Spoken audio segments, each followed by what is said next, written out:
अगर रायपुर की धरा पर यह कथा हो रही है तो गुड़ियारी श्री हनुमान जी महाराज की कृपा है, इसलिए उन्होंने ये कथा कथा भी चुनी श्री हनुमान जी महाराज ने। तो चंपेश्वर महादेव की कथा सुनी, कोई साधारण सी कथा नहीं है। राजिम हमारे छत्तीसगढ़ का हरिद्वार है, वो तीर्थ है जिसमें संपूर्ण देवता विराजमान है। कोई साधारण सी धरा नहीं है छत्तीसगढ़ का। और उस राजिम की 5 कोस की यात्रा में पंचकोसी में 5 महादेव विराजमान है, और उसमें मूल जो महादेव है वो चंपेश्वर महादेव। कौन कौन गया है राजिम? कौन कौन गया चंपेश्वर महादेव? गए हो आप लोग? बहुत अच्छी बात है, रखिए। तो पंचकोसी यात्रा के अंतर्गत 5 महादेव का हमारे यहाँ पर वर्णन आता है, जो कि छत्तीसगढ़ के पंचकोसी के अंतर्गत श्री फड़िकेश्वर महादेव, दूसरे नंबर पर हैं चंपेश्वर महादेव, तीसरे नंबर पर हैं ब्रह्मेश्वर महादेव, चौथे नंबर पर हैं कोपेश्वर महादेव, और 5वें नंबर पर हैं परेश्वर महादेव, पटेश्वर महादेव। ऐसे छत्तीसगढ़ की जो पंचकोसी है, छत्तीसगढ़ में राजिम की जो पंचकोसी है, महानदी की जो पंचकोसी है, उस पंचकोसी में 5 महादेव विराजमान।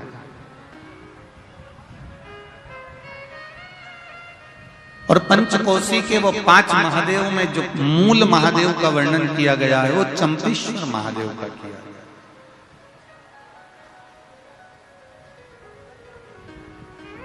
क्योंकि चंपेश्वर महादेव को किसी ने यहां पर स्थापित नहीं करा, चंपेश्वर महादेव को यहां पर किसी ने लाकर बिठाया नहीं है।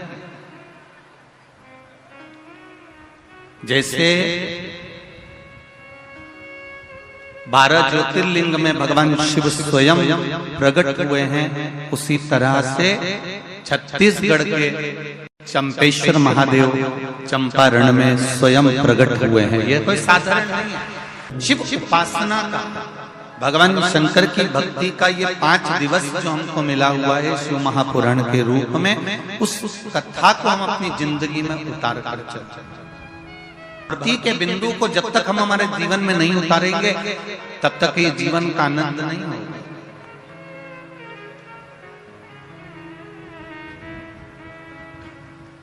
हर समस्या का हल, जरा जम के बोलो, एक लोटा जल। पर एक बात का स्मरण जरूर रहे, छल से चढ़ाया गया जल भी भगवान स्वीकार नहीं करते, भगवान उसको स्वीकार नहीं करते। सारी समस्या का हल एक लोटा जल है, पर छल से चढ़ाया गया जल भी मेरा शिव स्वीकार नहीं करता। आप भगवान को रिझाने के लिए, देवाधिदेव महादेव को रिझाने के लिए, आप भगवान शिव को रिझाने के लिए, भगवान की अविरल भक्ति में डूबने के लिए, जैसे मेरे शंकर, जैसे मेरे ओगरदानी, जैसे मेरे भोले, जैसे मेरे शिव एक सरलता का भाव रखते हैं, ऐसी सरलता का भाव आप में होना चाहिए। भगवान की अविरल भक्ति का क्या भाव होना चाहिए, भगवान की अविरल भक्ति का क्या तत्व होना चाहिए, ये शिव भक्ति से हमको मालूम होना चाहिए। देखो, जमीन रोड पर अगर किसी का घर होता है ना तो उसकी बहुत कीमत होती है, और गली कूचे में होता है तो उसकी कोई कीमत नहीं होती। बोलो रे रायपुर वालों, सही है ना जी? रोड पर अगर किसी का घर होगा तो उसकी कीमत होगी, रोड पर अगर किसी की जमीन होगी, खेत होगा, प्लाट होगा तो उसकी कीमत होगी। पर शिव पुराण कहती है इंसान अगर रोड पर होगा तो उसकी कोई कीमत नहीं होगी, ये निश्चित। जमीन की कीमत रोड के किनारे हो सकती है, प्लाट की कीमत रोड के किनारे हो सकती है, मकान की कीमत रोड के किनारे हो सकती है, पर मनुष्य की कीमत रोड पर नहीं होती। शिव महापुराण की कथा कहती है एक मक्खी सब्जी पर बैठी और तुल गई तो 2 रुपए किलो के भाव में सब्जी की कोई कीमत नहीं होगी, उस मक्खी की कोई कीमत नहीं होगी। कबाड़े के ऊपर बैठकर तुल गई तो उस मक्खी की कोई कीमत नहीं होगी। पर वही मक्खी अगर सोने के ऊपर रखा जाए और सुनार सोना तोल रहा हो और मक्खी उस पर बैठ जाए तो वो मक्खी भी 5,000 रुपए की हो जाएगी। ये निश्चित है, उसकी कीमत बढ़ जाएगी। मक्खी अगर तुलते समय सब्जी पर बैठी है तो उसकी कोई कीमत नहीं है। मक्खी तुलते समय अगर किराने के सामान पर बैठी है तो उसकी कोई कीमत नहीं है। मक्खी तुलते हुए कबाड़े के सामान पर बैठी है तो उसकी कोई कीमत नहीं है। और वही मक्खी अगर सोने पर सोना तुल रहा है और उस पर अगर मक्खी बैठ गई है तो वो मक्खी की कीमत भी अपने आप बढ़ जाएगी। उसी तरह आप किस जगह पर बैठ रहे हो, किस चौराहे पर बैठ रहे हो, किस पान की दुकान पर जाकर बैठ रहे हो, किस गुमठी पर जाकर बैठ रहे हो, किस पेड़ के नीचे जाकर बैठ रहे हो, किस रोड पर जाकर बैठ रहे हो, उसकी कीमत नहीं है। शिव महापुराण की कथा कहती है जब हम भगवान की शरणागति में, सत्संग में या शिव महापुराण में जाकर बैठते हैं तो ये शरीर की भी कीमत बढ़ जाती है और आत्मा की भी कीमत बढ़ जाती है। इसकी कीमत बड़ी है। ये शरीर की कीमत भी बढ़ी और आत्मा की कीमत भी बढ़ी। हम जब भजन करने बैठे, हम जब स्मरण करने बैठे, आप उठाकर देखिए, इतने शास्त्रों को, इतने प्रमाणों को हमारे उठाकर देखिएगा। रामकृष्ण परमहंस जी को देखिए, चैतन्य महाप्रभु जी को देखिए, श्री महावीर स्वामी जी को देखिए, गौतम बुद्ध जी को देखिए, नामदेव जी, तुकाराम जी, मीराबाई, कर्माबाई, मुक्ताबाई, नरसिंह मेहता, प्रहलाद, इनका यदि स्मरण करेंगे तो इन्होंने अपने शरीर की कीमत को बढ़ा लिया भगवान का भजन, इन्होंने शरीर की कीमत को बढ़ा लिया भगवती स्मरण, इन्होंने शरीर की कीमत को बढ़ा लिया भगवत नाम का जप। शरीर की कीमत को हम जाने कितना मूल्यवान ये शरीर दिया है और उसके बाद भी हम अगर रोएं, उसके बाद भी हमारे नैनों में जल भर जाए कि मैं तो बहुत गरीब हूं, या मेरा शरीर बेकार है, या भगवान ने मुझे जबरदस्ती पैदा कर दिया, भगवान ने यूं ही मुझे जन्म दे दिया। एक बात बहुत अच्छे से याद रखना, पहले भी कथा में कही, आज फिर कहते हैं, यहाँ जितनी मेरी बहनें बैठी हुई हैं, जितनी माताएं बैठी हुई हैं, जितने भाई लोग बैठे हुए हैं और जितने भी बांधव लोग यहाँ बैठे हुए हैं, आप सोने वाले कमरे में या अपने कक्ष के अंदर कोई भी अटाला चीज नहीं रखते। तुम अपनी अलमारी में हमेशा अच्छी चीज ही रखते हो, कीमती चीज ही रखते हो। जब तुम अपने कमरे में, तुम अपनी अलमारी में, तुम अपने कक्ष में, तुम अपने मकान में कोई भी अटाला सामान नहीं रखते तो जरा विचार करिए, ये पृथ्वी पूरी की पूरी मेरे महादेव का घर है। जब आप अटाला सामान नहीं रखते तो मेरा महादेव किसी फालतू को इस पृथ्वी पर क्यों रखेगा? जरा विचार करो। अगर भगवान ने जन्म दिया है, मृत्यु लोक में आए हो, पृथ्वी पर जन्म हुआ है, तो तुम्हें कीमत वाला बनाकर मेरे परमात्मा ने भेजा। ऐसा कोई मनुष्य, ऐसा कोई मानव, ऐसा कोई पृथ्वी मनुष्य जन्म नहीं लेता जिसको भगवान कीमत वाला बनाकर नहीं पैदा करता। बस आपको निखरने की जरूरत है। दुनिया की ठोकरें खाकर अपना कर्म करते करते और कर्म को प्रधान मानकर जो आगे बढ़ता चले जाता है, मेहनत करता चले जाता है, वो एक दिन आगे बढ़कर उन्नति की सीढ़ी पर चढ़ ही जाता है। पहले कर्म को प्रधान मानना।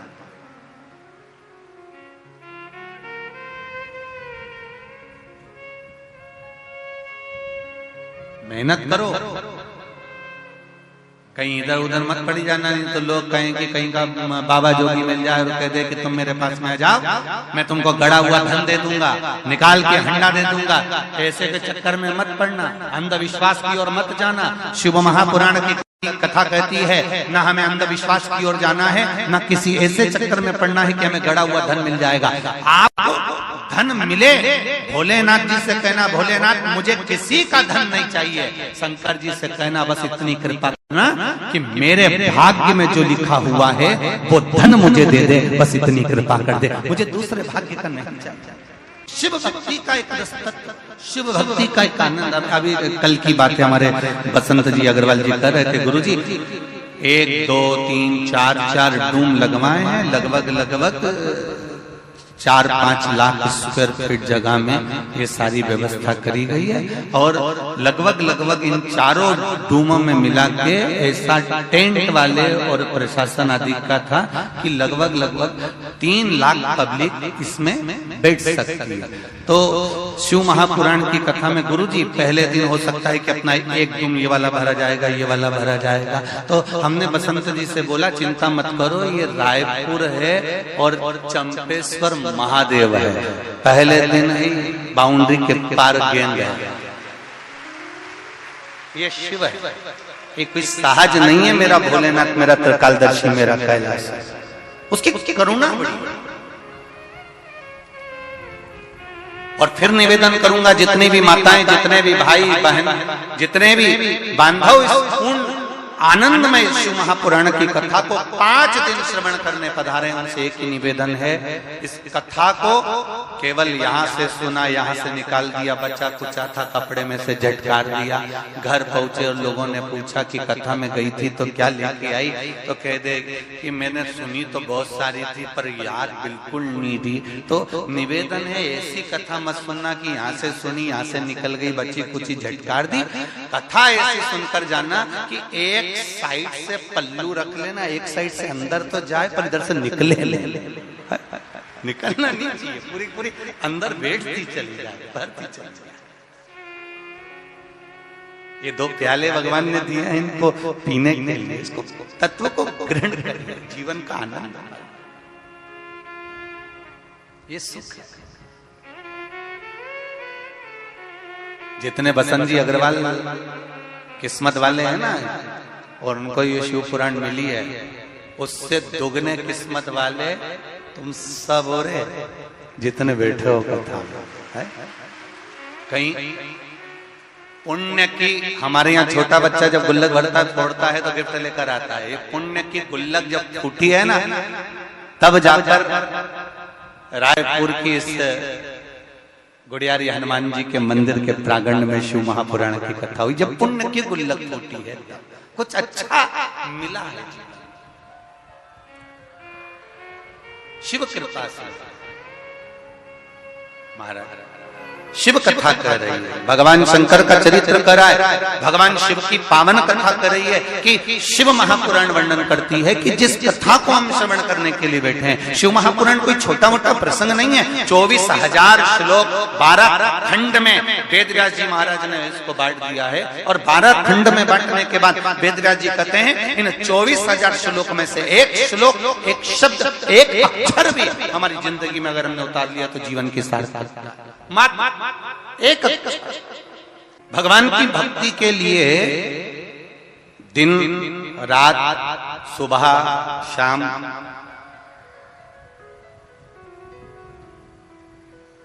कौन सी अवस्था, कौन सा समय, कौन सी घड़ी, कौन सा पल हम भगवान का भजन करें कि भगवान हमारा हो जाए। शिव महापुराण की कथा करती है, मेरे बाबा को महाकाल कहते हैं। महाकाल का मतलब होता है जिसने काल की गणना करी हो, जिसने घड़ी की गणना करी हो, जिसने समय, पल, घड़ी, नक्षत्र सब कुछ उसने बनाया। ऐसा कोई चीज नहीं जो मेरे शिव ने नहीं बनाया। घड़ी भी शिव ने बनाई, पल भी शिव ने बनाया, नक्षत्र भी शिव ने बनाया। हर पल, घड़ी, नक्षत्र जितना बनाया मेरे शंभू ने बनाया। वो सहज, सरल और आनंद की अनुभूति कराने लगा।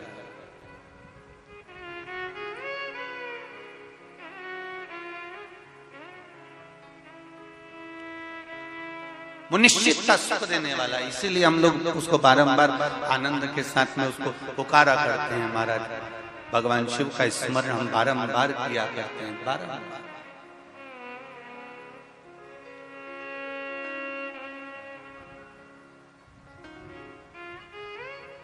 महाराज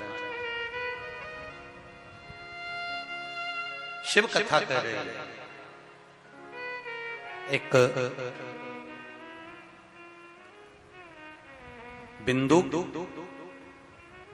चंचुला, और जिसके जीवन का आनंद एक देवराज नाम का ब्राह्मण, वो देवराज नाम का ब्राह्मण जो ब्राह्मण कुल में जन्म तो ले लिया पर ब्राह्मण कर्म से वंचित रहा। एक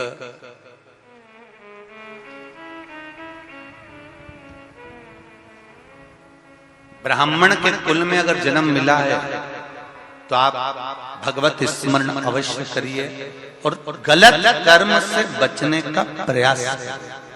जितने लोग आस्था चैनल पर कथा सुन रहे हैं, जितने फेसबुक यूट्यूब पर कथा सुन रहे हैं और जितने लोग इस रायपुर की पावन धरा पर इस शिव महापुराण की कथा को सुन रहे हैं, उनसे एक ही निवेदन रहेगा, चाहे ब्राह्मण हो, चाहे क्षत्रिय हो, चाहे वैश्य हो, चाहे शूद्र हो, आप जिस वर्ण के अंतर्गत, ये सब तो ब्राह्मण, क्षत्रिय, वैश्य और शूद्र का वर्ण तो हम निश्चित करें हैं, पर परमात्मा के यहां से जब जन्म हुआ, मेरे देव अधिदेव महादेव ने जब अपना अर्धनारीश्वर स्वरूप का दर्शन ब्रह्मा जी को कराया, तो ब्रह्मदेव को दर्शन कराकर भगवान ने ये नहीं कहा कि तुम्हें ब्राह्मण बनाना है, कि क्षत्रिय बनाना है, कि वैश्य बनाना है, कि शूद्र बनाना है। भगवान ने तो केवल अर्धनारीश्वर स्वरूप का दर्शन देकर कह दिया कि तुम्हें पुरुष और स्त्री का निर्माण, पुरुष और स्त्री का निर्माण।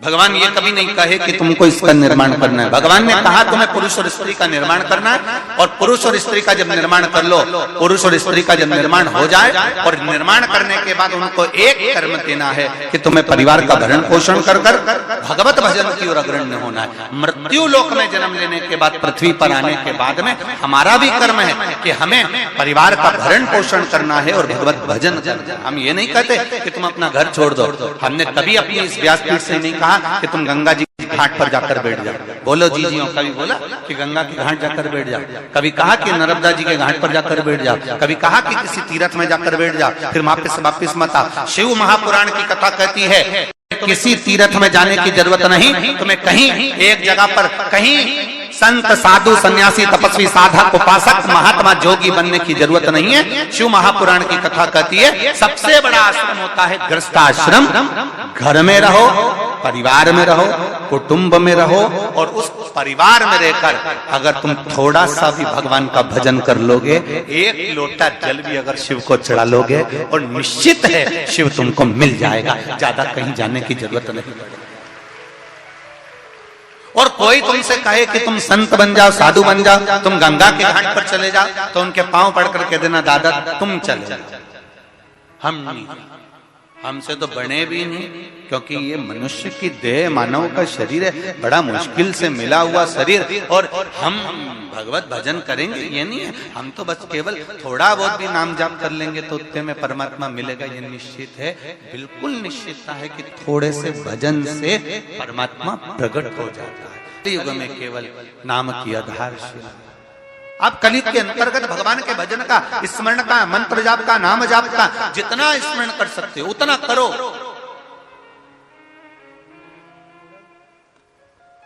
भजन करो जितना कर सकते।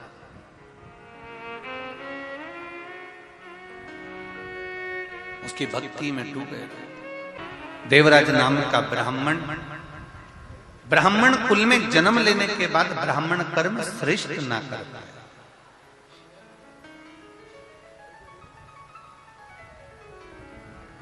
देखिए बड़ा सुंदर भाव शिव पुराण का कहता है कि आपके भरण पोषण की जवाबदारी देवाधिदेव महादेव ने ले रखी है। माता के गर्भ में जब तुम पड़े रहे, गर्भ में जब पड़े थे, तब भी वो भरपेट अंदर भी भोजन दे रहा था, और शरीर मिला, प्राण छूटेंगे, तब तक भी वो भरपेट भोजन देने की जवाबदारी मेरे कालाधिपति महाकाल राजा की है, वो देगा। उसका नाम है विश्वनाथ। क्या नाम है? विश्वनाथ। अच्छा एक बात समझ में नहीं आती रे, छत्तीसगढ़ वाले तुम भी बताना, अगर तुम्हारे समझ में आ जाए तो बताना। इनको कहते विश्वनाथ, द्वारकानाथ, जगन्नाथ, बद्रीनाथ, केदारनाथ, सोमनाथ। अब इतना सारा नाथी नाथ है, मतलब ये निश्चित है कि जब अपन पैदा हुए थे, जब माता के गर्भ में पड़े हुए थे, तब अपन अनाथ थे, और जब अपने को ये सब नाथ मिले तब अपना जीवन सार्थक हो पाया। ये निश्चित है।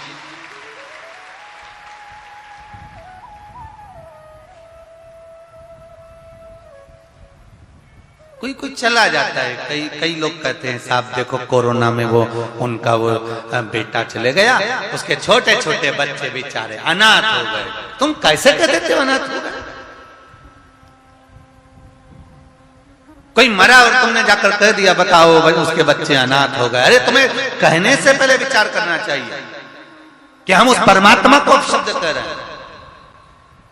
किसी के जाने से कोई अनाथ नहीं होता। शिवजी कहते हैं माता के गर्भ में जब तू था तब भी विश्वनाथ, द्वारकानाथ, सोमनाथ, केदारनाथ तेरे साथ था, और अगर कोई चला गया उसके जाने से तू अनाथ नहीं हुआ है। जब तक तू पृथ्वी पर है तब तक तेरे मस्तक पर विश्वनाथ है। तो फिर चिंता ही क्या? हम क्यों कहें कि वो अनाथ हो गया? हम क्यों कहें कि वो अनाथ है? उसका कोई नहीं, बेचारा अकेला, ऐसा हो गया वैसा हो गया। नहीं नहीं, वो अनाथ है ही नहीं। उसके साथ विश्वनाथ, उसके साथ द्वारकानाथ। और ये छत्तीसगढ़ की भूमि कह रही है, प्रमाण दे रही है छत्तीसगढ़ की भूमि। जिसका कोई नहीं उसका तो शंभू है यार, क्यों चिंता? ये छत्तीसगढ़ की भूमि है।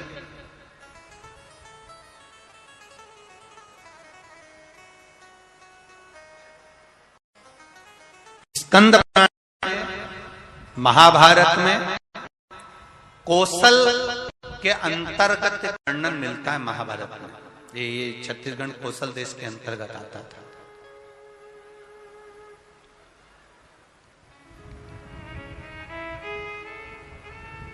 महाभारत में कौशल के अंतर्गत एक वर्णन मिलता है कि, और स्कंद पुराण में भी आता है कि भगवान शिव के जो वन है, जैसे उज्जैन का महाकाल वन, काशी में जम के बोलो नंदन वन, ऐसे शिव जी के जो वन बताए हैं उन वनों में एक वन है जिसका नाम है चंपा वन। क्या नाम है? चंपा वन, जिसका नाम बाद में चंपाझर हुआ, और चंपाझर के बाद में उसका नाम चंपारण हुआ। ये बाद में नाम पड़ा है चंपारण।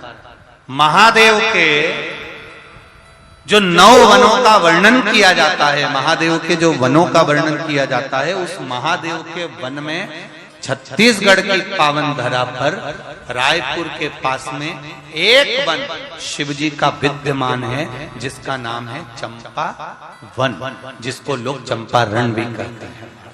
ये शिवजी का। और जितने श्रोता शिव महापुराण की कथा को सुनने के लिए ये रायपुर की धरा पर श्री हनुमान जी महाराज के इस पावन प्रांगण में बैठे हुए हैं, इस कथा को थोड़ा ध्यान लगाकर सुनना।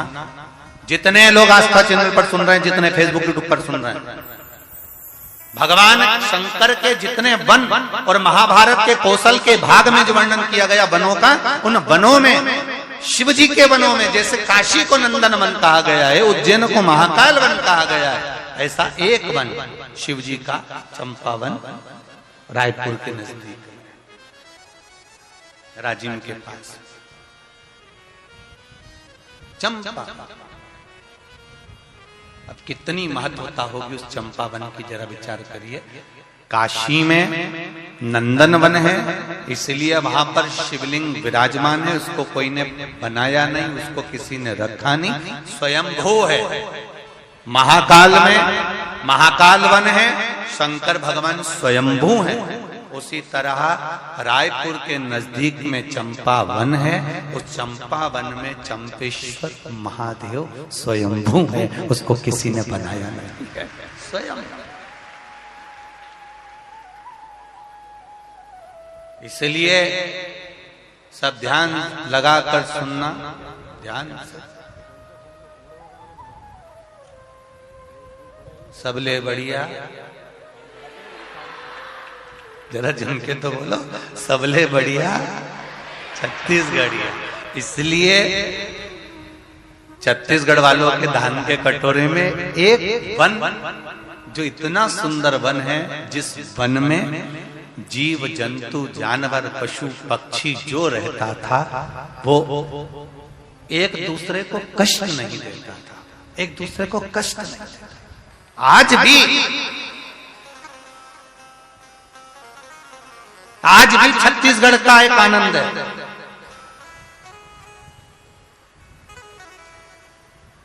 अगर ओरिजिनल छत्तीसगढ़ का व्यक्ति है, मैं फिर इस शब्द को सुन लेना जरा, ओरिजिनल। जो बाहर से आकर छत्तीसगढ़ में बस गया, हम उसकी गारंटी नहीं ले रहे,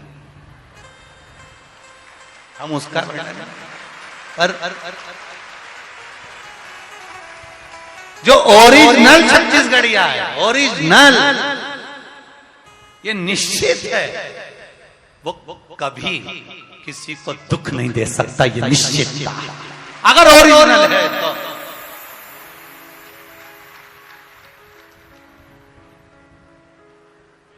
अब आजकल का जमाना में तो डुप्लीकेट तो घना सारा हो गया, तुम कहीं करोगे तो डुप्लीकेट तो चलता रहता है। पर नकली नोट कितने भी ओरिजिनल नोट की गड्डी में फंसा दो, एक आध बार चल सकता है, पर बार बार नहीं चल सकता। इसलिए ओरिजिनल होता है, इसलिए ओरिजिनल छत्तीसगढ़िया पहचान में आ जाता है कि ये ओरिजिनल है, ये दुख नहीं दे सकता, ये कष्ट नहीं दे सकता।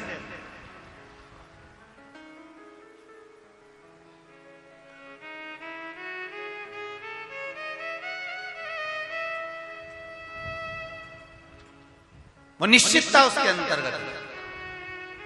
शिव जी का एक वन, शंकर भगवान का एक वन, जिसका नाम है चंपावन। महाभारत में भी इसका वर्णन आता है कौशल के अंतर्गत। चंपावन में भगवान, जहां पर चारों तरफ वन ही वन विराजमान था, चारों तरफ वन है, बस उस चंपावन में एक बार भगवान आनंद कंद परमात्मा की ऐसी कृपा हुई, ऐसी दया हुई कि महाराज जो गोदावरी नदी के तट पर भरद्वाज गोत्र में जन्मे हुए श्री लक्ष्मण भट्ट जी जा रहे थे।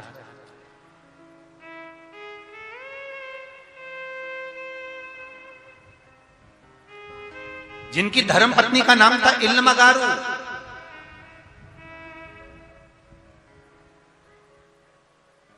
अपना पूरा परिवार गोदावरी नदी के तट पर जहां निवास कर रहे थे काकड़ में, वहां से निकलकर काशी के लिए जा रहे थे। पहले काशी जाने का रास्ता, जितने लोग काशी साउथ वाले जाते थे या इधर से महाराष्ट्र वाले जाते थे या कहीं का भी व्यक्ति अगर काशी जाता था तो ये उसको जाने का यही मार्ग था, यही मार्ग जिस मार्ग पर चंपावन है। काशी जाने वाला पहले चंपावन के क्षेत्र में रुकता हुआ फिर जाता था। अब ये इल्मगारू के साथ में लक्ष्मण भट्ट जी और उनका पूरा परिवार भगवान शिव की भक्ति को धारण करते हुए, ब्राह्मण परिवार है, शिव भजन करता हुआ उन्होंने संकल्प लिया। लक्ष्मण भट्ट जी ने, श्री लक्ष्मण भट्ट जी ने संकल्प लिया, 1.25 लाख ब्राह्मण को काशी में जाकर भोजन कराना है। 1.25 लाख ब्राह्मण को भोजन कराने का सामान लेकर, सामग्री लेकर, गाड़ी में भरकर, बैलगाड़ियों में भरकर, और सारे अपने ब्राह्मण परिवारों के साथ में, सारे भरद्वाजों के साथ में चल दिए और सारे नगरवासी भी उनके साथ जा रहे हैं। भगवत स्मरण करते करते पैदल चल रहे हैं, कोई गाड़ी से चल रहा है, भजन करते करते आराम से चलते चलते ये चंपावन के नजदीक में पहुंच गए।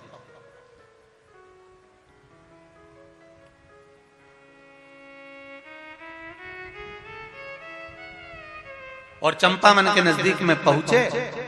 इतनी देर में चंपावन के नजदीक पहुंचते पहुंचते लक्ष्मण भट्ट जी को शाम पड़ गई, और शाम होते होते सब आगे निकल गए, और सब आगे निकले, और इल्लमागारू और लक्ष्मण भट्ट जी ये दोनों थोड़ी देर रुक गए। इल्लमागारू ने कहा, धर्मपत्नी बोली, स्वामी स्वामी, हाँ बोलो क्या बात है? मैं गर्भस्थ हूं और मुझे ऐसा लग रहा है कि मुझे अब प्रसव पीड़ा हो रही है, और इस प्रसव पीड़ा के कारणवश मैं तकलीफ पा सकती हूं। लक्ष्मण भट्ट जी ने कहा, इल्लमा शिव जी का नाम लो और चलो आगे। इल्लमा कहती है कि मैं अब आगे नहीं बढ़ सकती, कोई छांव ऐसी दिखे जहां मैं बैठ जाऊं। इल्लमा इतना घना वन है, इतना घना वन है, इस वन में पशु पक्षी तक नहीं है। इतना घना वन है कि तुम मेरे को देखने के लिए भी, तुम अगर मैं एक वृक्ष के पीछे चला जाऊं तो नजर नहीं आऊंगा। इतना घना वन है इल्लमा। लक्ष्मण भट्ट जी कह रहे हैं, इल्लमा फिर कह रहा हूं तुमको, अपन आगे चलते हैं, आगे कोई गांव आ जाएगा, नगर आ जाएगा, अपन वहां रुक जाएंगे। इल्लमा कहती है, स्वामी मैं अब एक कदम भी नहीं चलती। और इल्लमागारू ने उसी समय पर देखा कि एक शमी का पेड़ था, और शमी के वृक्ष के नीचे इल्लमागारू बैठ गई। अब जरा ध्यान देना, आपको पहले कथा में कहा है, एक शमी का पौधा, बेलपत्री का पौधा, आंवले का पौधा, पीपल का पौधा, बट का पौधा, ये सारे जो पौधों का वर्णन हमने पहले की कथाओं में करा है, उसको जरा ध्यान से सुनना, जरा ध्यान देकर उसका स्मरण करना। हमने पहले भी कहा इस चीज को कि बेलपत्री के पेड़ के नीचे या शमी के पेड़ के नीचे साधारणता नहीं है। बेलपत्री के पेड़ के नीचे लक्ष्मी का निवास होता है, पार्वती जी का निवास होता है, शिव जी का निवास होता है। पीपल के वृक्ष के नीचे 52,000 ब्राह्मणों का निवास होता है, भगवान विष्णु का और शिव जी का निवास होता है। इसलिए शिव जी का नाम एक पिपलेश्वर महादेव भी है।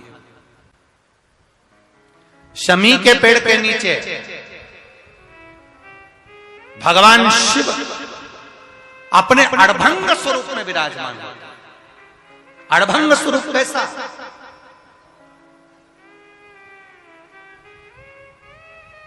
हम क्यों कहते हैं कि आप लोगों को भी पहले कहा, शमी का जो पत्ता होता है, देखा है शमी का जो पत्ता होता है, हम पहले भी कथा में कहा है, जो व्यक्ति मदिरा में डूबा रहता है, नशे में डूबा रहता है, जो व्यक्ति बहुत ज्यादा मात्रा में ये तंबाकू, गुटखा या पाउच आदि खाता रहता है और उसका गुटखा पाउच छूटने को ही तैयार नहीं होता, वो बेचारा प्रयास करता है, ऐसा नहीं है कि नहीं करता। आजकल के जमाने में तो कितनी बड़ी बड़ी बीमारी होने लगी, कैंसर जैसा रोग होने लगा, तो वो छोड़ना चाहता है, ऐसा नहीं कि नहीं छोड़ना चाहता। हर व्यक्ति चाहता है कि मैं व्यसन को छोड़ दूं, पर थोड़े दिन छूटता है, वापिस वो उस व्यसन में लग जाता है। तो हम पहले भी इस कथा को कहे, शमी के वृक्ष के नीचे शमी के मिट्टी का शिवलिंग बनाकर, शमी के वृक्ष के नीचे शमी की ही मिट्टी का शिवलिंग बनाकर उस पर जो बेलपत्र समर्पित करता है और शमी पत्र समर्पित करता है, वो बेलपत्री को उठाकर ले आता है, शमी पत्र के साथ में शिवलिंग की पूजन करी हुई शिवलिंग का विसर्जन कर देता है। उसी दिन उस बेलपत्र को, लाए हुए बेलपत्र को जो शमी पेड़ के नीचे पूजन कर कर बनाया गया है, उस बेलपत्र को जो नशा करने वाला व्यक्ति होता है, उसको 3 दिन तक लगातार पहली पत्ती बीच की, दूसरी पत्ती राइट की, तीसरी पत्ती लेफ्ट की, जो एक एक कर कर 3 दिन तक खिला देता है। 3 या 4 बार अगर प्रयोग कर लिया तो ये निश्चित है दूसरी बार वो नशे में धुत नहीं होगा, ये निश्चित। शमी वृक्ष जो शंकर भगवान का अड़भंग स्वरूप जहां विराजमान, थोड़ा मदिरा पान करने वालों के लिए, व्यसन करने वालों के लिए, थोड़ा गलत कर्म करने वालों के लिए थोड़ा सा और बहुत जरूरी है। मेरा नवयुवक बेटा बेटियों से ये निवेदन रहा है और आज फिर कहता है, आप तंबाकू खाते हो, आप गुटखा खाते हो, आप पाउच खाते हो, आपसे निवेदन है ये समझ लीजिए कि आप मौत की सीढ़ी पर अपना पांव रखना प्रारंभ कर दिए हो और मौत की सीढ़ी पर पांव रखा और कभी भी कोई बड़ी बीमारी आपको किसी भी समय पर घेर सकती है। एक बात बहुत ध्यान से उतारना मेरे बेटा बेटियों से निवेदन, नवयुवक बच्चों से निवेदन, युवान बेटा बेटियों से निवेदन है। हम सुपारी खाते हैं या कोई सामान खाते हैं, बार बार हमारा गाल कटता जाता है, फिर ठीक होता है, फिर कटता है, फिर ठीक होता है, फिर कटता है। दांत में, जबड़े पर और गाल में झार झार सी पड़ने लगती है। धीरे धीरे धीरे धीरे 10 साल, 15 साल, 20 साल, 30 साल बाद वहां फिर घाव उत्पन्न होने लगता है। अच्छा, कई लोग कहते हैं कि पुराने लोग भी तो खाते थे, तो पुराने लोग ये तंबाकू या गुटखा नहीं खाते थे। पुराने लोग पान खाते थे, बीड़ा खाते थे।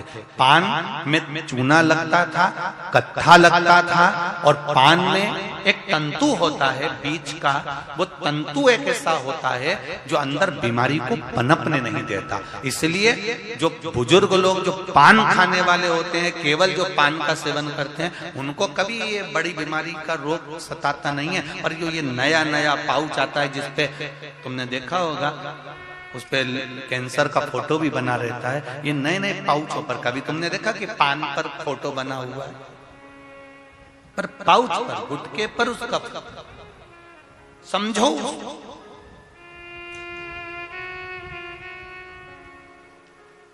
तो कौन से वृक्ष के नीचे पूजन करना है?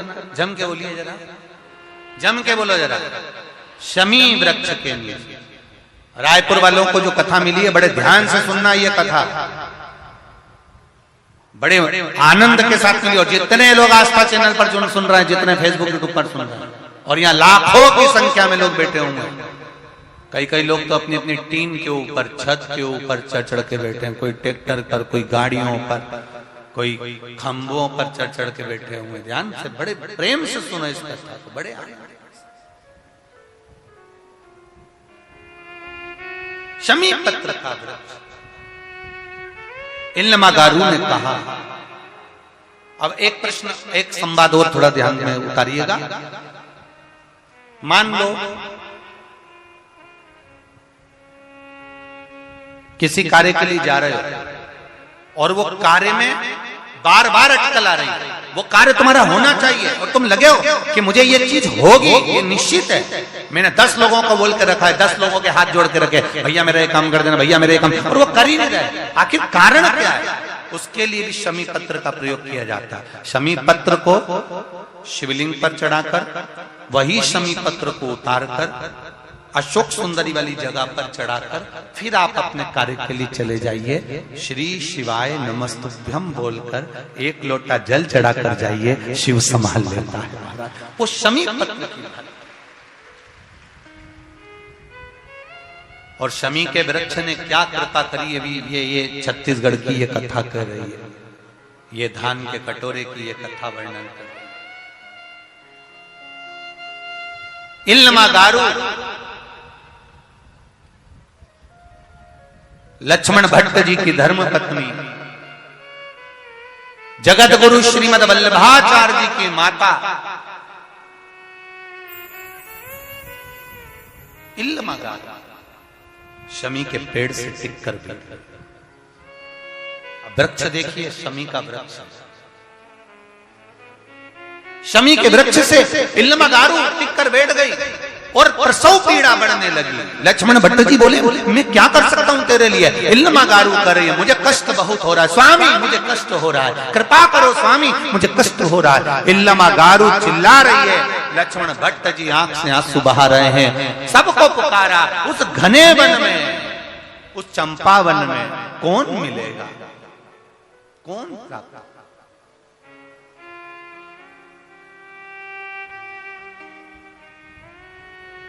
प्रसव पीड़ा बढ़ती चली गई।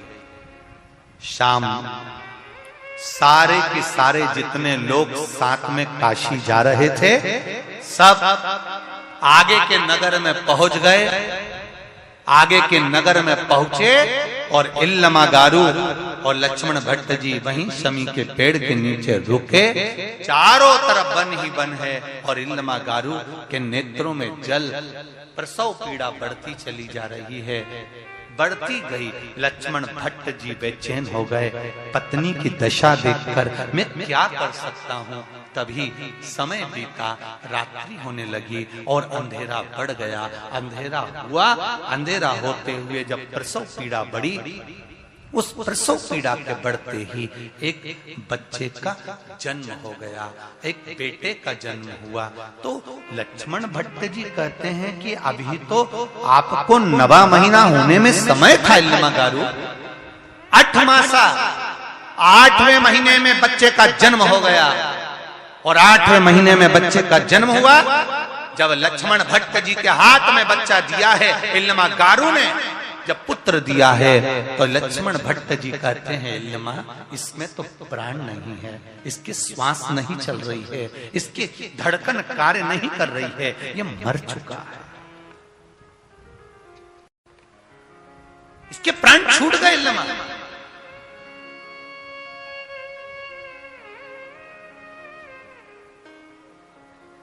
जरा विचार करिएगा, बहुत ध्यान देना इस कथा पर।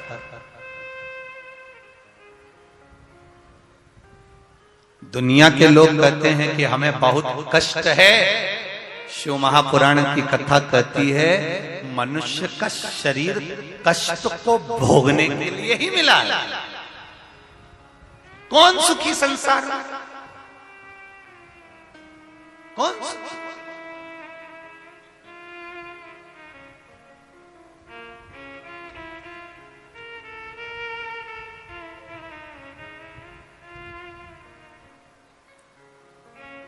पूरी दुनिया में कोई सुखी है?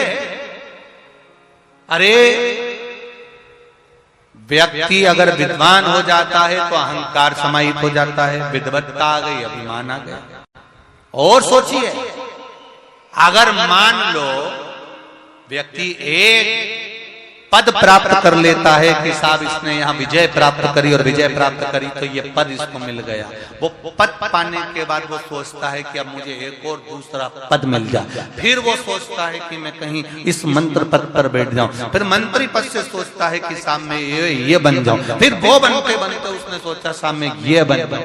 भगवान कहते हैं कुछ बनने की जरूरत नहीं है, अच्छे इंसान बन जाओ तो आप खुद ही अच्छे बन जाओगे, ये निश्चित है।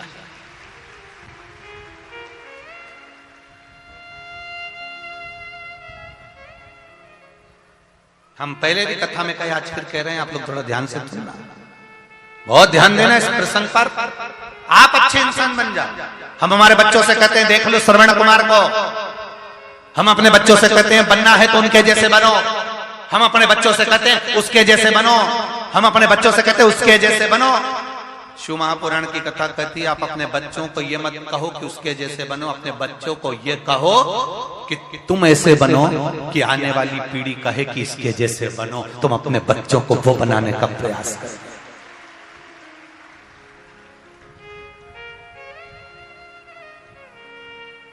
आप अपना कर्म करे जाओ, आप अपने कर्म की ओर अग्रणी होते चले जाओ। जरा विचार करिए, आज से कुछ सालों पहले का चरित्र निकाल कर देखना, जगह जगह रामचरितमानस, भागवत, गीता, स्मरण सब कुछ होता था। शिव तत्व को कौन जानता था? कौन जानता था शिव महापुराण को?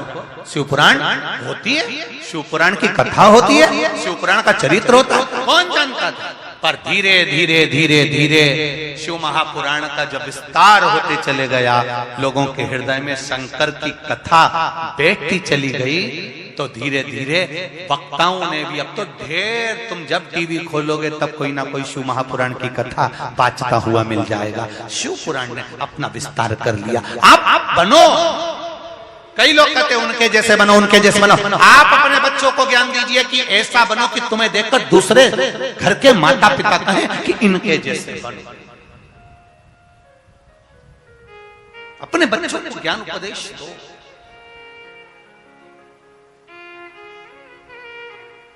कौन कहता है कि दुख नहीं आता? दुख आता है। भगवान जगत गुरु श्रीमद वल्लभाचार्य जी की माता इल्लमा गारू के जीवन में भी दुख आया, श्री लक्ष्मण भट्ट जी के जीवन में भी दुख आया। ऐसा कोई मानव का शरीर बताओ जिसके सम्मुख में दुख नहीं आया? भगवान राम अगर पृथ्वी पर प्रकटे तो उनको भी दुख आया, भगवान कृष्ण पृथ्वी पर आए तो उनको भी दुख आया। ऐसा कोई बता दो जीवन में जिसको दुख नहीं मिला हो? दुख तो आता, पर दुख आएगा जाएगा, बस एक काम करते रहना है कि दुख की घड़ी में भी हमें शिव को नहीं भूलना है। शंकर के द्वार जाते रहो, शंकर भगवान पर बिना छल के, बिना कपट के, बिना अहंकार के, निष्कपट भाव।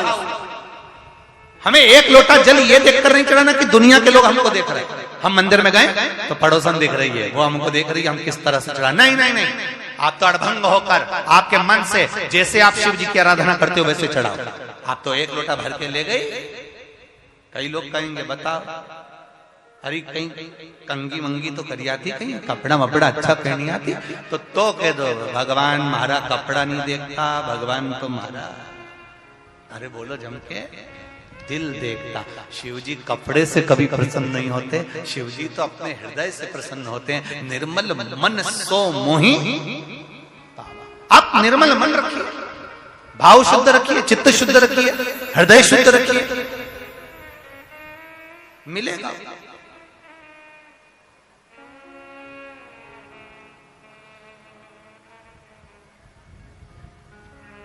दूसरे को दिखाकर अगर हम एक लोटा जल भी चढ़ा रहे हैं तो भगवान शिव जी, ये लोग पशुपति व्रत करते हैं और पशुपति व्रत धारण करते हैं, तो हम उनसे एक बात हमेशा कहते हैं, आज फिर कह रहे हैं, पशुपति व्रत करने वाले को चाहिए कि सामने वाला व्यक्ति जैसा व्रत कर रहा है, अगर उसमें कुछ गलत कर रहा है तो जरूर बताओ, और वो पूछे तो, नहीं तो अपने को ये भी नहीं बोलना कि साहब तुमने पूजन गलत कर ली है। वो अपने दिल से कर रहा है, आप अपने हृदय से। ये जरूर है पशुपति व्रत का जो नियम है वो जरूर बता दो कि साहब 5 व्रत होते हैं और 5वें व्रत में ही पूर्ण करना पड़ता है। अगर बीच में कहीं रजस्वला धर्म आ जाता है तो उसको छोड़ दिया जाता है, अगला व्रत गिन लिया जाता है। 6 दिए मंदिर में ले जाए जाते हैं, 6 दिए पृथ्वी पर रखे जाते हैं, 5 दिए जलाए जाते हैं, 1 दिया पृथ्वी पे से उठाकर वापिस अपनी थाली में रख लिया जाता है। प्रसाद के 3 हिस्से जमीन पर रख दिए जाते हैं, दोने में कागज में प्रसाद जिसमें भी तुम लेकर गए हो, 2 हिस्सा मंदिर में छोड़ दिया जाता है, 1 हिस्सा लेकर आ जाते हैं। छठा दिया घर के अंदर प्रवेश करते समय अपना जो सीधा हाथ है, अपना सीधा हाथ उस ओर बैठ जाओ और घर की ओर मुख कर कर उस दिए को दरवाजे पर लगा दिया जाता है। ऐसा वर्णन कर दो। 5वां व्रत जब पूर्ण हो, 108 चावल के दाने या बेलपत्र या पुष्प या पंखुड़ी जो तुमसे बन जाए समर्पित कर कर एक श्रीफल 11 रुपए बाबा को चढ़ाकर अपने मन से 5 व्रत पूर्ण आराम से करिए, बाबा उसको सुनता ही। भगवान शंकर की उदाहरण इल्लमा गारू के माता इल्लमा गारू के गर्भ से बालक ने जन्म लिया, लक्ष्मण भट्ट जी के हाथ में आया।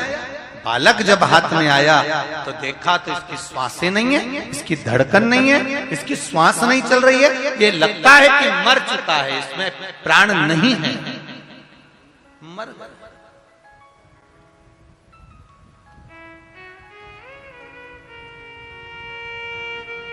इतना सुंदर कहा है, जरा ध्यान दीजिएगा।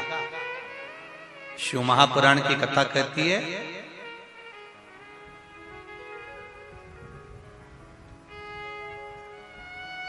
जन्म के बच्चा जब जन्म लेता है, जन्म के 1 महीने पहले अगर 1 लोटा जल शमी पत्र समर्पित कर कर शिव जी पर चढ़ा दिया जाता है तो नारी के गर्भ से जो बच्चा होता है वो कभी विकलांग नहीं हो सकता, मंदबुद्धि नहीं हो सकता, विवेकवान।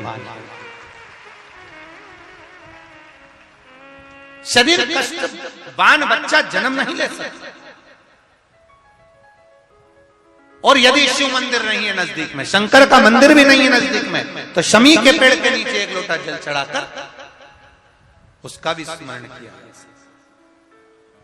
शमी के वृक्ष की महत्वता ये चंपावन की भूमि कर रही है, रायपुर छत्तीसगढ़ की ये पावन धरा कर रही है। ये शमी वृक्ष की महत्वता दिखा।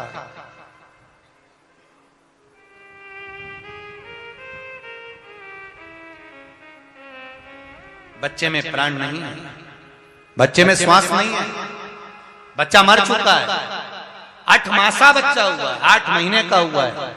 लक्ष्मण भट्ट जी ने अपनी पत्नी को कहा, इल्लमागारू ने कहा, स्वामी ये आपका पुत्र है, लीजिए। लक्ष्मण भट्ट जी ने हाथ में लिया।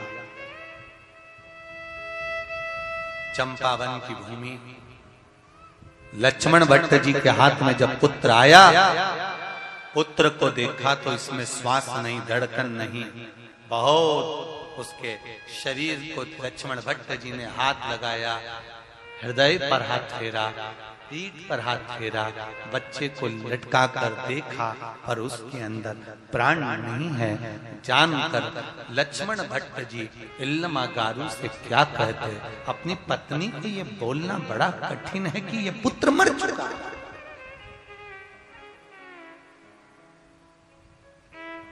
इतना कठिन। द्रौपदी के 5 सोते हुए पुत्र को जब मार दिया गया, 5 सोते हुए पुत्र जब द्रौपदी के मर गए और 5 सोते हुए पुत्र को जब मारा गया,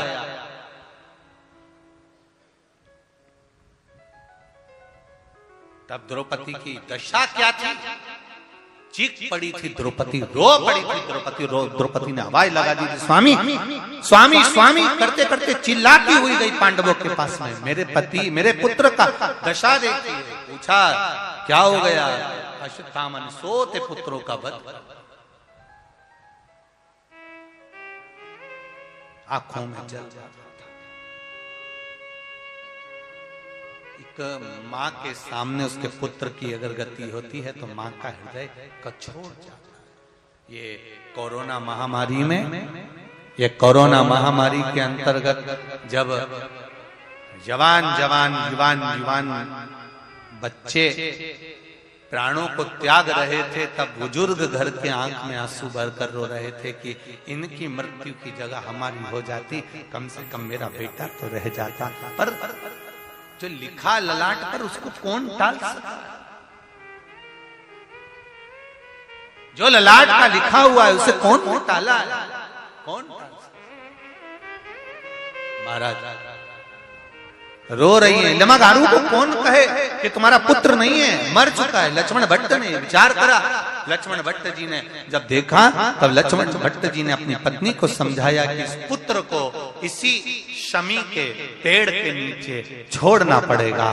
तब इल्लमागारू ने पूछा, स्वामी कारण क्या है जो मेरा बेटा जन्म लिया है और उसको इस शमी के पेड़ के नीचे छोड़ना पड़ेगा? क्या कहा? इस बालक में प्राण नहीं। रो पड़ी इल्लमागारू, रो रही।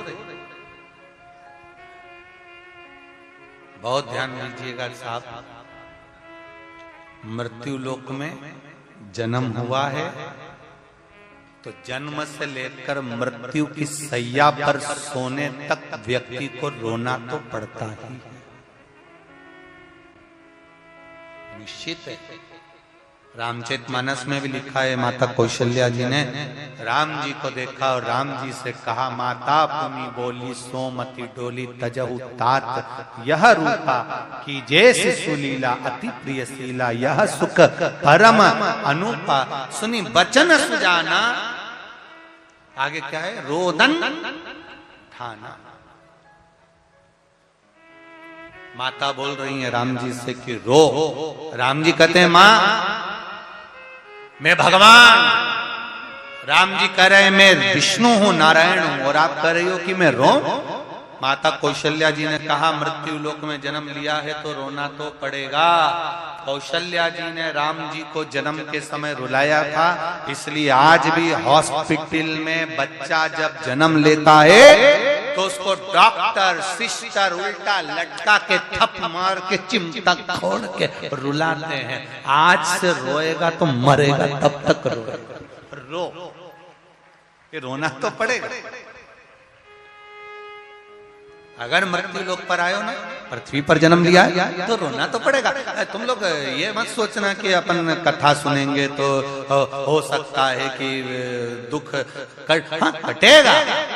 ऐसा नहीं है कि दुख नहीं कटेगा। कथा सुनने से, सत्संग करने से, भजन करने से, कीर्तन करने से, मंत्र जाप करने से, श्री शिवाय नमस्तुभ्यम बोलने से, एक लोटा जल चढ़ाने से, राम कृष्ण का स्मरण करने से ऐसा नहीं है कि दुख नहीं कटेगा। कटता है। भजन करने से ही तो हमारा दुख कटता है। भगवान शिव से प्रार्थना। इल्लमागारू के गर्भस्थ कष्ट होने पर जो बालक हुआ, प्राण छूट गए। शमी के वृक्ष के नीचे उसको रख दिया गया, एक कपड़े में लपेट कर रखा, पत्ते डाल दिए गए। शमी के पत्ते उस बच्चे पर डाले गए और डालने के बाद में वहां से इल्लमागारू और लक्ष्मण भट्ट स्वामी चल दिए। देखिए दूसरे गांव में जाकर निवास किया। बस वहां पर पहुंचे ही थे, समय आया, विचार करा कि चलें। इल्लमागारू ने एक शब्द बड़ा भारी कहा। मैं चाहूं रायपुर छत्तीसगढ़ की इस पावन धरा से जितने लोग कथा को सुन रहे हैं वो भी इस शब्द को स्मरण में रहे। इल्लमागारू ने अपने स्वामी लक्ष्मण भट्ट जी से कहा, स्वामी जी अपन काशी जा रहे हैं शिव जी का दर्शन करने के लिए, 1.25 लाख ब्राह्मणों का भोजन कराने के लिए जा रहे हैं। इल्लमागारू ने कहा कि मैंने सुना है कि काशी जाने वाला या शिव जी के द्वार जाने वाला या शंकर का भजन करने वाला, शिव नाम लेने वाला तो कभी दुखी नहीं होता। उसको तो दुख होना ही नहीं। शमी के वृक्ष के नीचे बालक को छोड़ दिया, शमी के पत्तों से ढक दिया। इल्लमागारू और लक्ष्मण भट्ट दोनों जाते हैं। इल्लमागारू ने कहा स्वामी काशी जा रहे हैं। और काशी जाते समय कई लोग, अभी आप लोग शिव महापुराण की कथा में आ रहे हो, मंदिर जाते हो शिव जी के, अगर ईमानदारी से बोलना, यदि मंदिर जाने पर भी तुमको अगर दुख रहेगा तो दुनिया तुम पर नहीं हंसेगी, दुनिया किस पे हंसे बताओ। इतनी शंकर जी की भगत है, रोज लोटा भर के पानी चढ़ाने जाती है, रोज सियोर वाला महाराज की कथा सुनने बैठ जाती है, टीवी चालू करिए और बैठ गई। इतनी शिव जी की भगत और इतना दुख, महाराज इतना दुख है। और अगर जल चढ़ाने पर भी, पूजन करने पर भी, आराधना करने पर भी, भक्ति करने पर भी, स्मरण करने पर भी अगर तुम्हारा काम नहीं हुआ तो दुनिया, शिव जी भोलेनाथ जी, दुनिया आपसे कहेगी कि मैं शंकर का भजन करती हूँ, शंकर का गुणगान करती हूँ, शंकर का स्मरण करती हूँ। हाँ, वही इल्लमागारू ने कहा कि शिव जी के काशी जा रहे हैं और काशी जाते समय इतना ये घटना घट जाना, गर्भ में बच्चा है और वो बच्चा, गर्भस्थ बच्चा 8 महीने का होकर समाप्त हो जाना, मर जाना, शांत हो जाना, स्वामी ये बात ठीक नहीं लग रही है। दुनिया क्या कहेगी, लोग क्या कहेंगे, लोगों के मन में क्या भाव प्रकट होगा, लोगों के मन में क्या आएगा। स्वामी आप बताओ। शंभु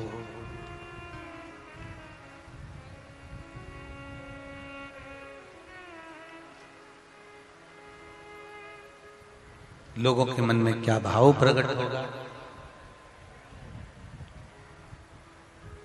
लोग क्या कहेंगे। तब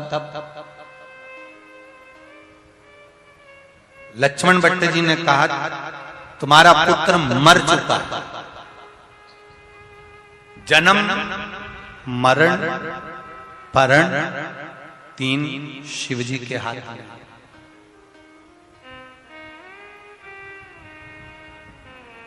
जन्म भी शिव जी के हाथ में, मृत्यु भी शिव जी के हाथ में, और परण विवाह भी शिव जी के हाथ में। तुम्हारा बेटा मर चुका है, अब तुम्हें इसका स्मरण नहीं करना, क्यों दुख कर रही? इल्लमागारू ने एक शब्द कह दिया, स्वामी बेटा मरा, उसका दुख नहीं है, बेटा मरा दुख नहीं। दुख इस बात का है कि शंकर जी के मंदिर काशी जा रहे हैं, शिव जी को जल चढ़ाने जा रहे हैं, 1.25 लाख ब्राह्मण का भोजन कराने जा रहे हैं, और ऐसा शुभ कर्म करने पर अगर बेटा चले गया तो लोग मुझे नहीं कहेंगे, मेरा विश्वास कहीं टूट ना जाए,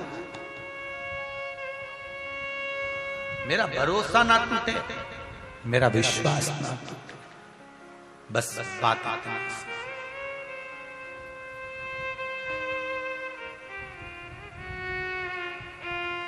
मत चिंता करो। इल्लमागारू ने आंख बंद कर कर जिस गांव में रात्रि में विश्राम करा, बच्चे को छोड़कर, इल्लमागारू ने कहा मैंने विश्वनाथ सुना है तू सबकी गोद भरता है, और ये सत्य है। 28 साल तक जिसको बच्चे नहीं हुए मेरे शंकर ने उसकी भी गोद में दे दिए हैं। ये शिव है, ये शिव है। और आपसे भी कहेंगे जितने लोग, जितने भी भक्त शंकर भगवान के इस पावन रायपुर की धरा पर बैठकर शिव महापुराण की कथा सुन रहे हो, पंडाल के अंदर, पंडाल के बाहर, जहां बैठकर, जमीन पर, भूमि पर, जहां बैठकर शिव महापुराण की कथा सुन रहे हो, मेरा देवाधिदेव महादेव आपको क्या देगा ये तो 3 महीने बाद मालूम पड़ेगा, वो जाने और उसका काम, वो क्या देता है ये वो जान सकते। बसंत जी अग्रवाल जी ने अगर कथा रखी है यहां, माता पिता की प्रेरणा से, श्री हनुमंत लाल जी की प्रेरणा से अगर ये कथा हो रही है, तो मैं तो कहूंगा कहीं ना कहीं शिव जो देने वाला है, शंकर जो करने वाला है, वो शिव ही जान सकता। हम तो इस व्यासपीठ से केवल इतना जानते हैं कि जहां कथा कर कर जाएं, उसके बाद में वहां, यहां आपसे भी कहेंगे, आप जिस आस और विश्वास के साथ कथा सुन रहे हो, जितने लोग आस्था चैनल पर, जितने लोग फेसबुक यूट्यूब पर सुन रहे हैं, उनसे भी कहेंगे दिल रखकर सुन। बाबा को दिमाग की जरूरत नहीं, दिल की जरूरत है। बाबा कहते हैं दिल से मुझे भज ले। छल से 1 लोटा पानी मत चढ़ाना। भीड़ हो रही है, ज्यादा भीड़ हो रही है, चिंता मत करना, क्रोध मत दिखाना। अगर मान लो क्रोध आ भी रहा है, तुम शिव आराधना में, शंकर की भक्ति में शिव मंदिर गए, कोई कह रहा था अभी हमको, हम जब यहाँ आ रहे थे तो किसी ने कहा कि गुरुजी आजकल शिव मंदिरों में इतनी भीड़ होने लगी है, और माताएं तो ऐसी घेर के शंकर भगवान को बैठती है ना, लेडीज माताएं, तो ऐसा लगता है ये तो छोड़ेगी नहीं, और दूसरे को नंबर ही नहीं लगाने देते। मेरी माताओं से निवेदन है, भेड़ुओं के ऊपर भी थोड़ी कृपा। ये भाई लोग जब लोटा लेके पानी लेके जाते हैं तो कम से कम मेरी माताओं से निवेदन है कि थोड़ा जल्दी पूजन करके दूसरे को भी नंबर लगे, दूसरे का भी मन होता है शिव जी पे जल चढ़ाने का। पर और मान लो माताएं अगर पूजन कर रही और उसने चंदन लगाया और इतने में किसी ने लोटा भर के जल चढ़ा दिया, इतने में तो अभी तक तो ये माता थी, अभी तो माता तक थी, अब माथा तक कब पहुंच जाए इसका कोई ठिकाना नहीं है। 2 मिनट में, अभी तक तो ये महागौरी थी, अभी थोड़ी देर में ये चंद्र घंटा। ये लोग भी चिल्लाएंगे जम के, बोल बमलेश्वरी माता। तो पीछे से भी आवाज लगाई, पीछे से भी आवाज आने लगे। अब लोग क्या कहें महाराज, क्या कहें। इल्लमगारू ने भगवान शिव से प्रार्थना करी, भोलेनाथ आप कृपा नहीं करेंगे तो कौन करेगा। दुनिया हंसेगी कि काशी जाते समय इसके गर्भ से बच्चा हुआ, अष्टमासा हुआ, 8 महीने का हुआ, मर गया। दुनिया हंसेगी, लोग कहकर कहेंगे कि काशी जा रही थी, मैं बच्चे को त्याग कर अपने पति के साथ परिवार के पास में चली भी जाऊंगी तो भी परिवार वाले टांट कसने में, ताना देने में, अपशब्द कहने में पीछे नहीं हटेंगे। संभालो बोले।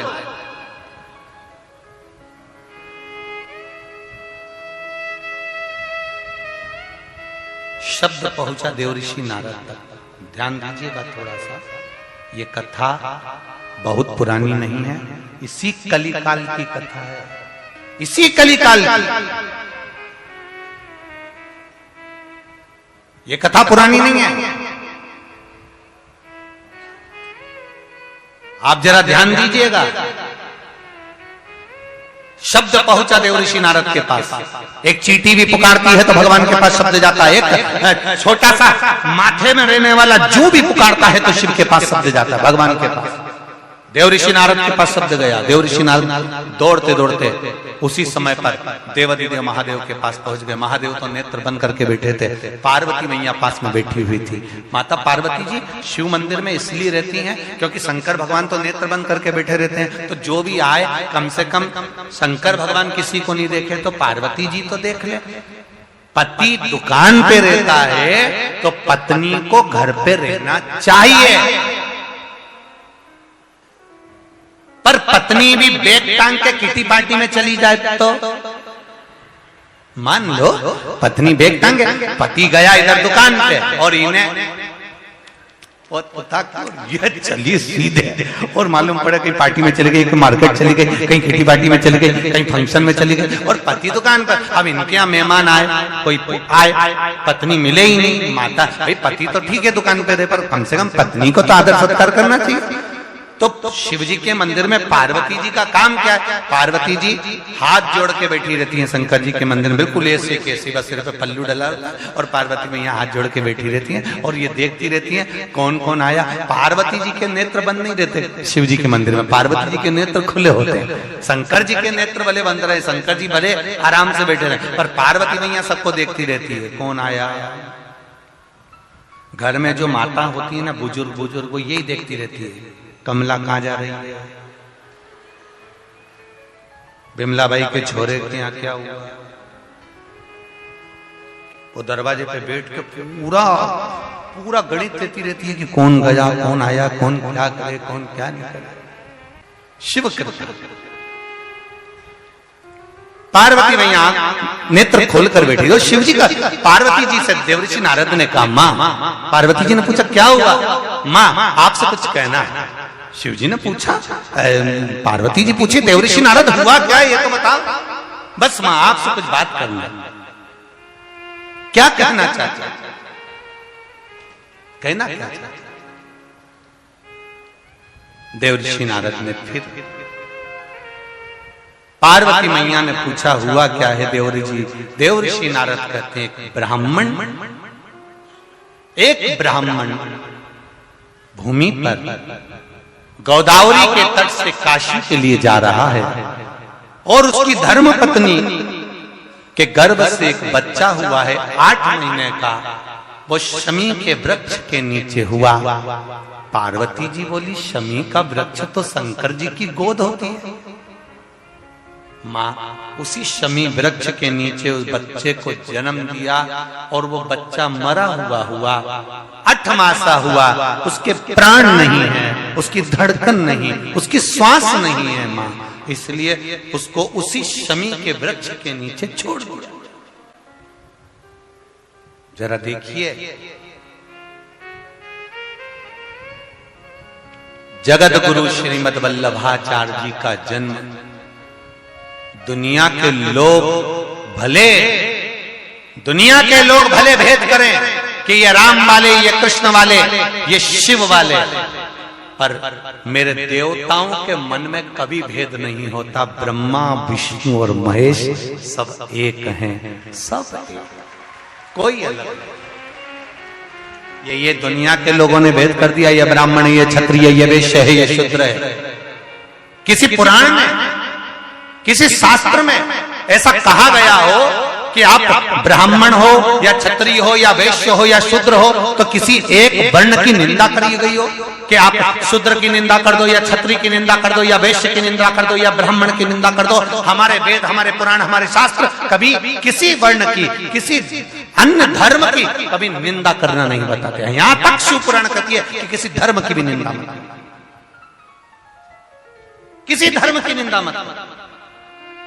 आप शंकर जी को मानते हो, आप राम जी को मानते हो, आप उसको मानते हो, आप जिसको भी मानो, आपकी मर्जी है, पर किसी भी भगवान की, किसी देवता की, किसी भी अन्य देव की या किसी अन्य धर्म की कभी निंदा नहीं होना चाहिए। सब जिस भाव से भगवान को रिझा रहे हैं, तुम गुलाब जामुन खा लो, रबड़ी खा लो, मालपुआ खा लो, दाल चावल खा लो, तुम्हारी मर्जी पड़े तो तुम लिट्टी चोखा खा लो, तुम्हारी मर्जी पड़े तो तुम पूरन पोली खा लो, जो भी खाओगे जाना तो पेट में ही है। चाहे तुम राम कहो, चाहे तुम कृष्ण कहो, चाहे तुम शिव कहो, चाहे तुम जो मर्जी पड़े वो बोलो, जाओगे तो एक ही जगह पे कि ये वाला अलग चले जाएगा, वो वाला अलग चले जाएगा। ऐसा होता है कि गुलाब जामुन खाओगे तो साइड में रहेगी और इमरती इधर, समोसा यहीं अड़ा रह जाएगा, भजिया नीचे।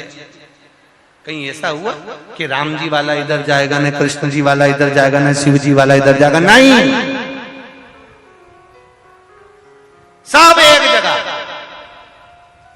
सब एक स्थान।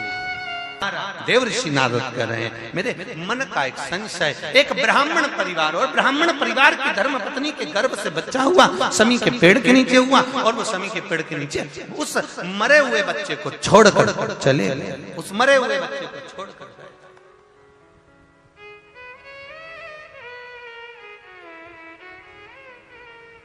देखिए जरा, पार्वती जी ने पूछा वो ब्राह्मण है? हाँ। ब्राह्मण कर्म से वंचित तो नहीं है? नहीं, शिव आराधना में लगा हुआ, भगवान की भक्ति। और यही शिव महापुराण की कथा कर रही है। देवराज नाम का ब्राह्मण ब्राह्मण कुल में जन्म लेकर भगवान की भक्ति नहीं कर पाया, चोरी कर कर धन लाया था, मंदिर के अंदर बैठ गया, शरीर में ताप पड़ा, बेलपत्री के वृक्ष के नीचे आकर बैठा, प्राण छूट गए। प्राण छूटे, भगवान शंकर के गण आए, उसको बंदी बनाकर ले जाने लगे, उसके भगवान शिव के धाम में लेकर जाने लगे नंदी पर बिठाकर। उस देवराज नाम के ब्राह्मण ने सोचा कि मैंने तो जीवन भर पाप करा, कपट करा, छल करा, बेईमानी करी, प्रपंच करा, फिर आखिर में मुझे कैलाश धाम कैसे मिल गया? तब मालूम पड़ा कि देवराज नाम के ब्राह्मण की माता शिवजी के मंदिर में जल चढ़ाने जाती थी। माता का चढ़ाया गया जल बेटे के भाग्य में आया, इसलिए इसको कैलाश धाम मिल गया। ये शिव। अब थोड़ा ध्यान देना, घर की जो माँ होती है ना, हमारा बहुओं से भी निवेदन है, अगर आपके गोदी में लाल है, आपकी गोदी में बेटा बेटी है, 3 महीने का, 4 महीने का, 6 महीने का, 8 महीने का, जैसा भी बच्चा आपके गोद में है, आप माता हो, घर की माँ अगर शिव जी को 1 लोटा जल समर्पित करती है तो ये निश्चित है उसके घर के बेटे के हिस्से में माँ का चढ़ाया हुआ जल अवश्य प्राप्त होता है, ये निश्चित। 2 अगरबत्ती लगाते हो, 2 की जगह 4 लगा। अगरबत्ती बनाने वाला अगरबत्ती बना रहा है, डंडी में वो क्या लगा रहा है, बस अगरबत्ती वालों से निवेदन है, दिल से कोई अगरबत्ती लगाता है तो निवेदन है उसमें बांस का प्रयोग ना करें। अगरबत्ती लगाओ, भगवान को मना नहीं है। अगरबत्ती बनाने वाला भी मेहनत करता है, कुछ लोग अगरबत्ती का निर्माण करते हैं, और अगरबत्ती लगाने से हमारी श्रद्धा का भाव जागृत होता है। कितनी अगरबत्ती लगाते हैं अपन? अपने यहाँ कभी 1 अगरबत्ती लगाने का नहीं बोला, अपने हमेशा लगाते हैं या तो 2 या 4। 2 अगरबत्ती इसलिए लगाते हैं कि एक अगरबत्ती तो मेरी तरफ से परमात्मा को रिझाने के लिए, दूसरी अगरबत्ती मेरे परिवार को भगवान की कृपा बनी रहे उसके लिए। 4 अगरबत्ती इसलिए लगाते हैं। तीसरे नंबर की अगरबत्ती मेरे घर में कोई बुजुर्ग है तो भगवान उसको अंतिम क्षण तक भी स्वस्थ बनाकर रखना। और चौथी अगरबत्ती इसलिए लगाते हैं कि मेरे आसपास में जो भी निवास करते हैं इनको कभी दुख मत देना, इसलिए 4 अगरबत्ती लगाई जाती है। हमारे यहाँ एक अगरबत्ती भी नहीं लगाई जाती कि केवल मेरे लिए लगाई हो। हमारे यहाँ सनातन धर्म भारत की भूमि कहती है, सनातन धर्म कहता है सर्वे भवन्तु सुखिनः, इसलिए एक अगरबत्ती नहीं 2 लगाई जाती है कि मेरे लिए नहीं, मैं पूरे परिवार के लिए मांग रही हूं। भगवान जब हमारे यहाँ कोई खुशी का काम होता है तो दिया भी 2 बत्ती का लगाया जाता है। आज हमारे यहाँ खुशी का पल है तो क्यों ना देवराज राम के ब्राह्मण को जो जल का भाग मिला उसकी माता से मिला। एक बिंदुक नाम का ब्राह्मण, लगाओ अगरबत्ती, भगवान को मना नहीं अगरबत्ती का। धीरे धीरे लोग सब बंद करवाते जाएंगे, लोग कहेंगे दिया मत जलाओ, लोग कहें अगरबत्ती मत लगाओ, और धीरे धीरे लोग तुम्हें सनातन धर्म से हटाकर अगरबत्ती की जगह मोमबत्ती के पास ले जाकर छोड़ देंगे। इसलिए अगरबत्ती लगाते रहो। सनातन धर्म को काटने वाले विरोधी लगे हुए चारों तरफ। अगरबत्ती मत लगाओ, ये मत करो, तिलक मत लगाओ, चोटी मत रखो, ये मत करो, धोती मत पहनो। सनातन धर्म को काटने वाले लगे। ये अगरबत्ती में से हटाएंगे, मोमबत्ती में ले जाकर बिठा देंगे। इसलिए निवेदन है मोमबत्ती से बचो, एक की जगह 4 लगाओ। अगरबत्ती की हमारी तरफ से सबको छूट है, बहुत प्रेम से लगाओ, कोई मना नहीं, दिल से लगाओ। आप 10 रुपए की अगरबत्ती को दिल से खरीद कर लेकर आए हो, आपने ये नहीं देखा कि इसमें बांस था कि कहता, आपने दिल से जलाई है। अंदर क्या है किसको मालूम, आपने दिल से जलाई है, दिल से दिया। भगवान बिंदु और चंचुला का संवाद आता है। भगवान शिव औगड़ी दानी मेरे भगवान शंकर ईश्वर जी और गोरा जी बनकर कथा सुनते। कथा बड़ी विस्तार से है। कल की कथा में श्रीमद् वल्लभाचार्य जी के जन्म की ओर आगे बढ़ेंगे और उसका पूरा वृतांत कि चंपेश्वर महादेव कैसे प्रकट हुए, चंपेश्वर महादेव कैसे आए, ऐसा सारा विस्तार से